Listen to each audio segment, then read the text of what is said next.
Goeiedag, welkom by Woord en Lig se YouTube kanaal.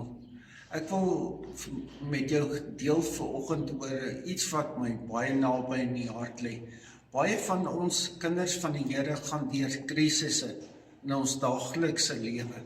Ek hoor nou die dag 'n aanhaling wat hulle sê van die bekende skrywer en spreker Leo Gigolo, wat gesê het, sy vriend het vir hom 'n boodskap gestuur toe hy deur 'n moeilike tyd gaan. Hy het vir hom die 9 woorde gestuur. Don't give the enemy a seat at your table. Moenie die vyand 'n sitplek gee op jou tafel nie. Baie keer het ons omstandighede, dan voel dit vir ons, dit word te veel en jy weet nie hoe om dit te hanteer nie. Dan het jy nodig om te sê, Here, ek vertrou U vir 'n wonderwerk.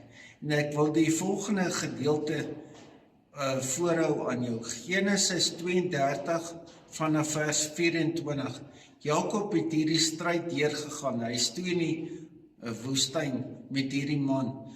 En baie keer gaan jy deur so 'n krisis, net soos Jakob, en jy het hierdie stryd wat jy stoei.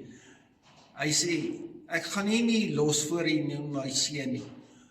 Hou aan, stryd die stryd totdat God jou seën. Baie keer vat dit 'n tyd lank. Dis nie net 5 minute nie, maar spandeer tyd saam met God terwyl jy deur hierdie krisis gaan. Moenie God se hand los nie, want hy wil jou seën. As jy die gedeelte verder lees tot so by vers 30, dan sê hy, Here, ek gaan U nie los voor U nie my seën nie.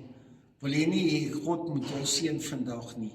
Hou vas in hierdie stryd saam met die Here en vertrou hom vir 'n wonderwerk, laat hy jou deurdra, want sy guns, sy genade is oor jou. Mag jy 'n mooi en geseënde dag hê. Dankie dat jy saam met ons gekuier het in Voicens Gemeente Woord en Lig se YouTube kanaal. Mag die Here jou ryklik seën. Amen.